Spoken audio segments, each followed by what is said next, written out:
Rosel!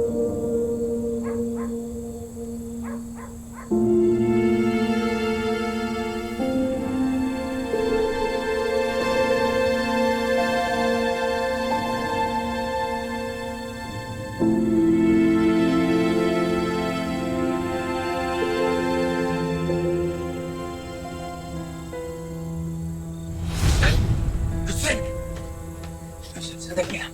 Sandali lang. Bakit ba? May asawa ka. Mali itong nangyari sa atin. Hindi dapat natin hinayaang mangyari ito. Pakiramdam ko, ang tunay-tunay kong babae. Huwag mong sisihin yung sarili mo, ha? Kasalanan ko to. Pero tayo nakalimot. Kaya nagawa natin to, ha? Yun lang ito. Pasensya ka na. Pati ikaw nadamay ko sa mga problema ko. Patawad mo siya lang. Saan ka pupunta? Tawad mo ko.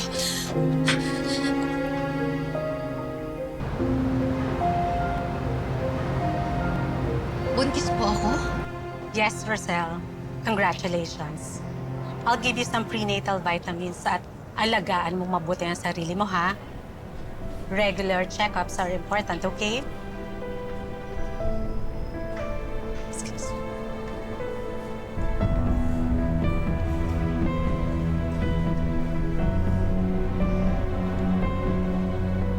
Anong gagawin ko? Bakit ngayon pa ito nangyari? Kung kailan wala akong trabaho, wala naman ako ibang aasahan. Tsaka Malu, bunga to ng pagkakamali.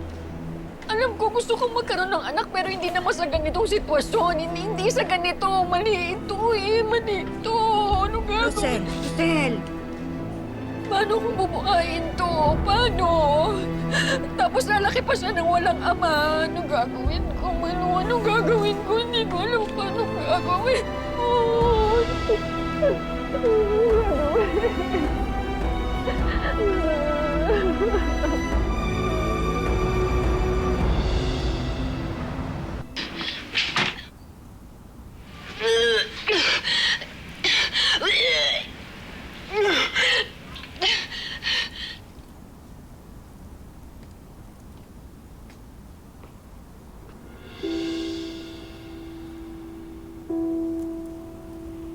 Sir Chris, Sir, anong ginagawa niyo dito?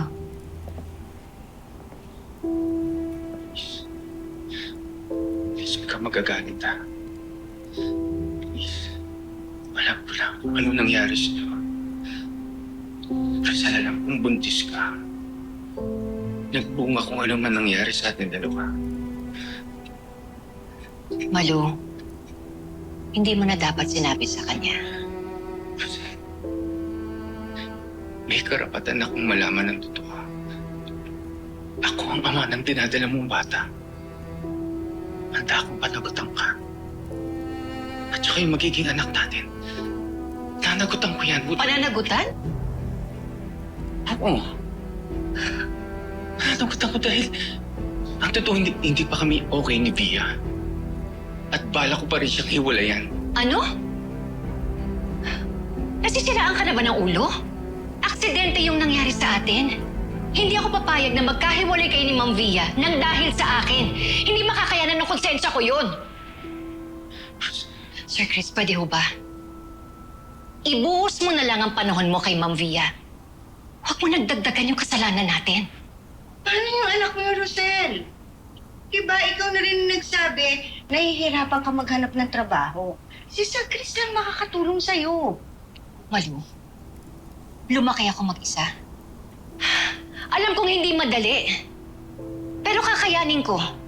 Gagawin ko ang lahat para itaguyod ang anak ko. Kaya ko! Sige na, makakaalis na kayo. Umalis na kayo.